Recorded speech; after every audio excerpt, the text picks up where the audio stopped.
어서오세요, 에르판. 저는 삼성 갤럭시 S26 울트라의 아미이고 오늘 이 기기에서 스크린샷을 캡처하는 방법을 보여드리겠습니다.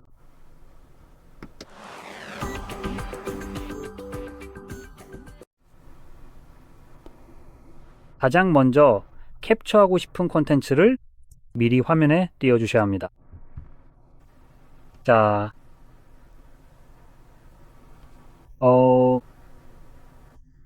죄송합니다. 무슨 이유에서인지 제 프라이버시 글라스가 방금 켜졌네요. 그래서 화면을 보면서 같은 밝기라고 혼란스러워하고 있었어요. 하지만 자세히 보니 그렇지 않네요. 지금은 좀 신경이 쓰이니까 이 문제부터 해결할게요. 대체 프라이버시는 어디 있는 거야?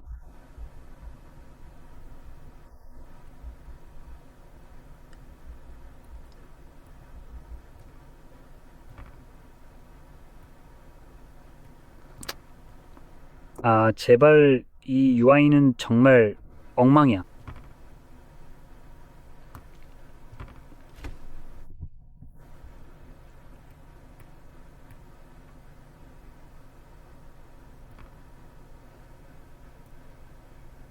됐다. 자, 가장 먼저 시작하기 위해서 여러분이 캡처를 진행하고자 하시는 해당 콘텐츠를 화면에 미리 열어두시고 준비해 주시는 과정이 꼭 필요합니다.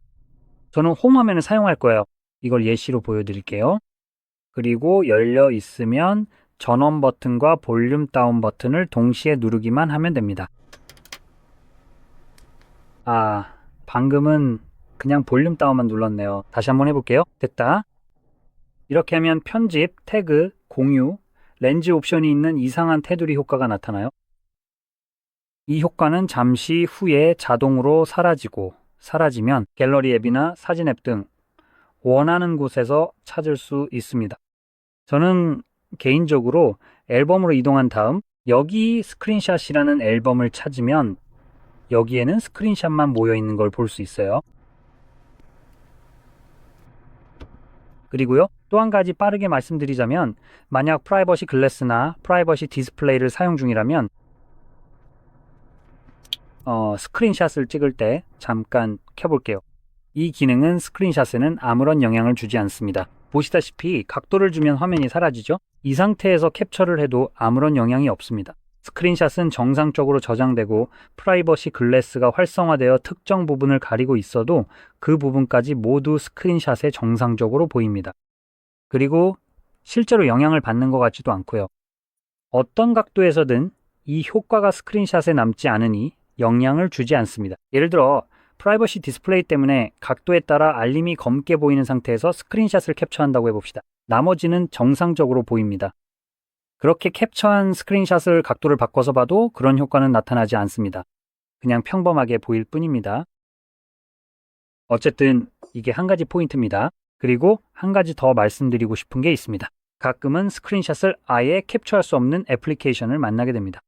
이런 애플리케이션은 대부분 은행 앱일 때가 많습니다. 스크린샷이나 화면 녹화처럼 검게 보이는 현상은 모두 같은 기능을 사용해서 여러분의 프라이버시와 보안을 보호하는 역할을 합니다. 가상의 상황을 예로 들면 여러분이 기기에 어떤 악성 코드를 다운로드했고 그 악성 코드가 화면 녹화나 스크린샷 기능을 이용해 은행 앱의 비밀번호를 알아내려고 시도한다고 해봅시다. 당연히 그런 시도는 절대 성공할 수 없습니다. 왜냐하면 행앱을 열면은 화면 녹화에는 그냥 완전히 검은 화면만 나오기 때문입니다. 스크린샷의 경우에는 아예 차단되어 찍을 수 없으니 어느 정도 보호받는 셈이죠. 이 기능의 비슷한 사용 사례는 넷플릭스, 스포티파이, 훌루, HBO 등 다른 애플리케이션에서도 볼 수 있습니다. 이런 것들이 다 그렇죠. 이 앱들은 자신들 보호용으로 이 기능을 씁니다. 하지만 이건 여러분을 위한 기능이고 기기도 여러분 것입니다. 여러분이 직접 산 것이니까요. 게다가 이제는 이런 서비스들을 이용하려면 그들에게 더 많은 돈을 내야 하죠. 저는 넷플릭스 같은 서비스를 유료로 이용한다면 원하는 스크린샷을 찍을 권리가 당연히 있다고 생각합니다. 결국 여러분이 돈을 내고 이 기기도 여러분의 것이니 그들이 이런 기능을 막는 건 정말 말이 안 된다고 생각합니다. 그리고 저는 그들이 여러분의 허락 없이 이런 일을 한다는 점을 지적하고 싶습니다. 그리고 여러분이 이에 동의했다고 변명할 수도 있겠죠. 하지만 서비스 이용 약관 같은 건 사실상 의미가 없어집니다. 왜냐하면 어떤 기기에서는 이 애플리케이션이 기본으로 설치되어 나오기 때문이죠. 그리고 기본으로 설치되어 있든 아니면 여러분이 직접 플레이스토어에서 다운로드했든 그 사실은 달라지지 않습니다. 여러분이 그들의 개인정보 처리 방침이나 그와 비슷한 어떤 데이터 제공에도 전혀 동의하지 않아도 된다는 사실입니다. 그리고 여러분은 여전히 이 앱을 열 수 있습니다. 물론 여러분이 열지 않을 수도 있겠죠. 로그인 페이지에 있는 것처럼 많은 기능을 사용하지는 못하겠지만 그건 중요하지 않습니다. 왜냐하면 이미 앱이 열린 상태이고 이미 여러분의 스크린샷과 화면 녹화를 차단하고 있기 때문입니다. 여러분에게 아무런 질문도 하지 않은 채로 말이죠. 또한 여러분이 서비스 약관, 개인정보 처리 방침 혹은 기타 어떤 것에도 동의할 필요가 없습니다. 그래서 이런 상황에서는 어떤 논리적인 주장도 성립하지 않게 됩니다. 저는 개인적으로 넷플릭스 계정조차 소유한 적이 없고 한 번도 동의한 적이 없지만 그럼에도 불구하고 그들은 저에게 이런 조치를 취할 수 있습니다.